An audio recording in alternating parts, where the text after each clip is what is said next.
Então, bora lá, jovens, com mais um vídeo do Geopolítica para Iniciantes. Não se esqueça de deixar o like e seguir o canal. Hoje a gente vai falar de uma parada gigantesca, a evolução absurda da indústria militar da Turquia. Eles simplesmente deixaram de ser aquele aliado que dependia de todo mundo para virar uma verdadeira potência global, autossuficiente e que está ditando regras. Bora destrinchar como exatamente isso aconteceu.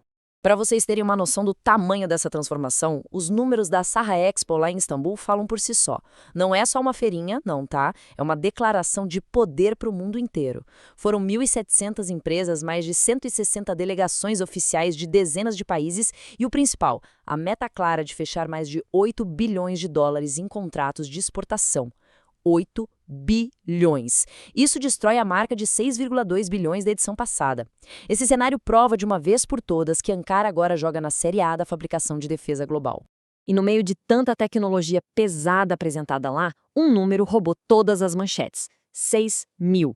Esse é o alcance, em quilômetros, do Yıldırım, em português, raio.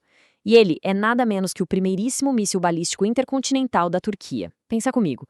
Se eles lançarem isso do próprio território, esse míssil cobre a Europa inteira, o Oriente Médio todo, o norte da África e ainda bate lá na porta da Rússia, da China e do sul da Ásia. É surreal.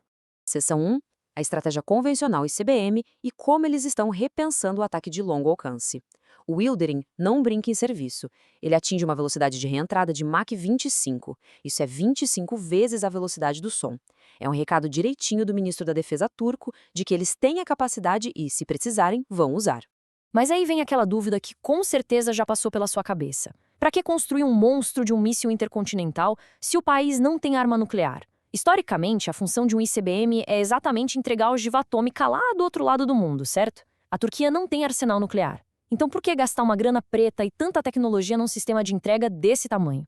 A resposta genial deles atende por um nome: dissuasão convencional de longo alcance. Basicamente, é a estratégia de usar um míssil super pesado, sem carga nuclear, mas com uma precisão cirúrgica para destruir alvos críticos lá na casa do chapéu. Imagina só uma carga convencional de 3 toneladas inteiras caindo do céu a Mach 25. Uma força cinética dessas oblitera qualquer bunker reforçado, centro de comando ou refinaria. E o detalhe, é praticamente impossível de ser interceptada pelos sistemas de defesa aéreos de hoje. Aliás, galera, deixe um comentário de um tema que você quer que eu faça outro vídeo e eu farei e postarei no canal em menos de uma semana. Voltando aqui para as nuances técnicas absurdamente fascinantes desse míssil, ele usa propelente líquido, o que é contraintuitivo, né? Já que a maioria dos mísseis modernos usa combustível sólido para um lançamento mais rápido. Mas para carregar 3 toneladas, o combustível líquido é muito mais eficiente. E tem mais, ele conta com 4 motores e propulsores no nariz para realizar manobras ainda fora da atmosfera. Tentar interceptar isso é um pesadelo logístico. Claro, o programa ainda está em fase de revelação, faltam aqueles testes de voo que todo mundo possa observar de perto, mas a engenharia apresentada já é de cair o queixo. E se você quer colocar esse avanço da engenharia turca em perspectiva, vamos comparar o novo Typhoon Block 4 da Roketsan com aquele famosíssimo e temido Iskander-M da Rússia. A diferença é brutal. O Typhoon tem 10 metros de comprimento contra 7 do russo. Pesa gigantescas 7,2 toneladas, é quase o dobro das 3,8 do Iskander. O alcance, cerca de 1.000 quilômetros, de novo, o dobro do equivalente russo. Tudo isso voando numa velocidade hipersônica acima de Mach 5, ou seja, a Turquia pegou o padrão ouro mundial e literalmente dobrou as capacidades.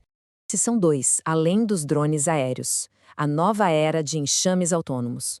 Porque se você acha que as ambições da Turquia param naqueles famosos drones Bayraktar TB2, pode ir mudando de ideia.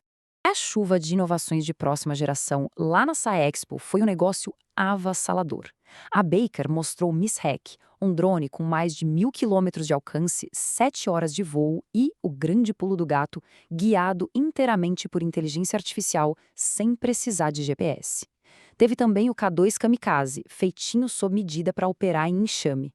A STM trouxe o Kazegan, focado em ataques kamikaze, que passam dos 1.000 quilômetros, e, como eles sabem que drone é problema, a MKE já apresentou o Infal 17, um sistema de defesa antidrone compatível com armas ao laser.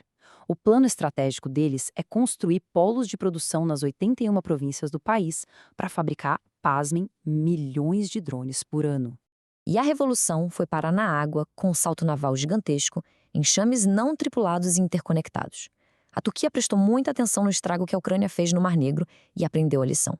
A gigante Aselsan criou não só um novo drone kamikaze de superfície, mas revelou o Kilis. O Kilis é impressionante.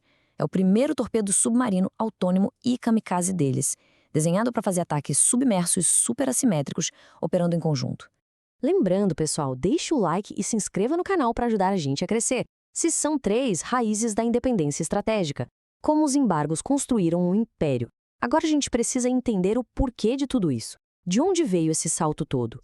Existe uma linha do tempo que os próprios turcos chamam de trauma da dependência. Começa lá nos anos 60, com uma pressão política violenta dos Estados Unidos na crise do Chipre. Daí, em 74, eles tomam um embargo de armas pesadíssimo do Ocidente. Nas décadas seguintes, um sufoco tremendo para conseguir importar helicóptero militar nos anos 90. E a gota d'água foi em 2019, quando foram chutados do cobiçado programa do caça F-35 porque ousaram comprar equipamento russo. Cada uma dessas rasteiras ensinou uma lição dura.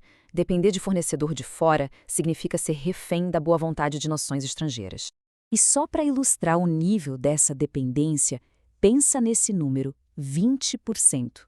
Lá em 2004, a Turquia só conseguia fabricar em casa 20% do que as próprias forças armadas precisavam.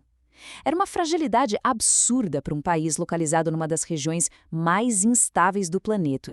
Agora, pula para a projeção estonteante deles para 2026, 80%. É um salto que beira o inacreditável.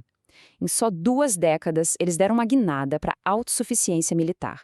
E esse movimento não só blindou o país contra embargos, mas acabou criando um império lucrativo de exportações, que hoje vende tecnologia bélica avançada para mais de 70 países.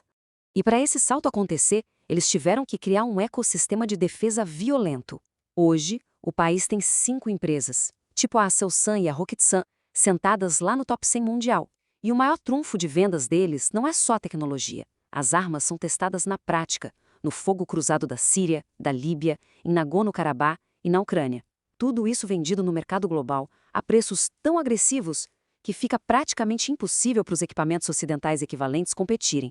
Seção 4. Mudando o equilíbrio global e a nova realidade geopolítica. Se a gente olhar o mapa, a Turquia está cercada. Tem o Cáucaso instável, fronteira com a Síria e Iraque, a guerra na Ucrânia logo em cima e o Oriente Médio virado de cabeça para baixo. A própria base aérea de Incirlik lá dentro foi alvo de tensões recentes.